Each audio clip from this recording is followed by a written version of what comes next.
Hey, welcome back to another video. In today's video, I want to cover 6C, Index Laws 3, and the zero power. Now, the key ideas here, Index Law number 3 tells us that when we raise a term in index form to another power, we retain the base and multiply the indices. So the example I have here is x to the power of 2 raised to the power of 3. This will be the same thing as saying x to the power of 2 times 3, which is the same thing as saying x to the power of 6. So the general formula we have for index law 3 is a to the power m raised to the power n in brackets. This will be the same as a to the power m times n. The second concept I want to cover today is the zero power. So this tells us that if I have a to the power of 0, this will equal to 1, where a cannot equal to 0. Okay? Any expression except 0 raised to the power of 0 is 1. So the example we have here is that 2a raised to the power of 0, or brackets, this will be 1. So let's try a few questions ourselves and see how we go. Okay, the first one, apply index law 3 to simplify each of the following. So we have a to the power of 3, or bracket raised to 2. This will be the same as saying a to the power of 3 times 2. So we know 3 times 2 is going to give us 6. So it's going to be a to the power of 6. In b, this is asking us 5 times b to the 2, in brackets raised to 7. So this will be the same as saying 5 multiplied by b.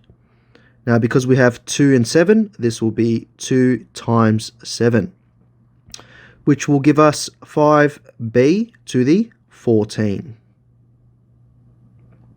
Okay, let's continue moving on. So apply the zero power rule to evaluate each of the following. Now remember, the zero power rule tells us that any number raised to the power of 0 will give us 1. So for a, let's go with minus 2 all bracket to the power of 0. This will just give me 1. For b, negative 4a to the power of 0. Watch out for the brackets.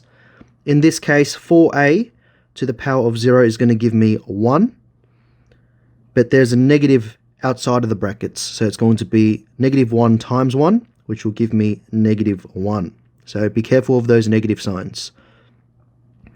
For c, it's going to be 6x to the power of 0 minus 2x to the power of 0, all brackets.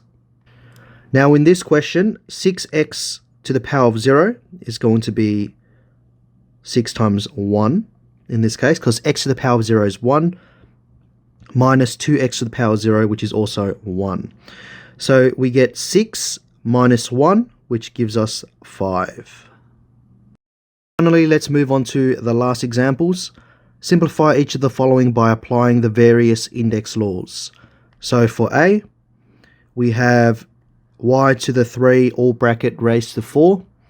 That will be the same thing as saying y 3 times 4 multiplied by y 2 times 3.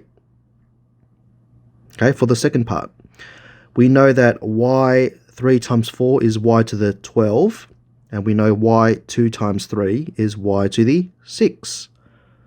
So if you put these together, it will be y 12 plus 6, which will give us y to the 18.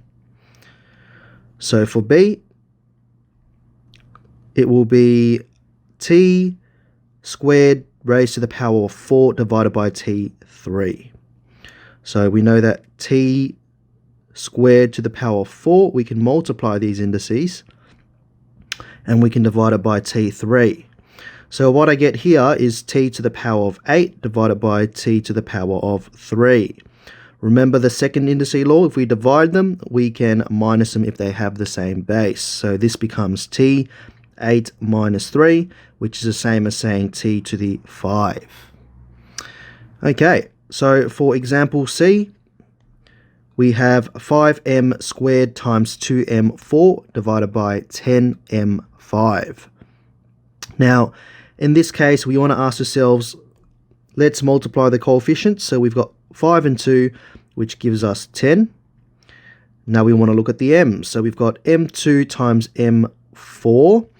So if you guys remember, m2 times m4 will give me m2 plus 4 divided by 10 m5. So we need to simplify it a little bit more. The 10s will cancel out.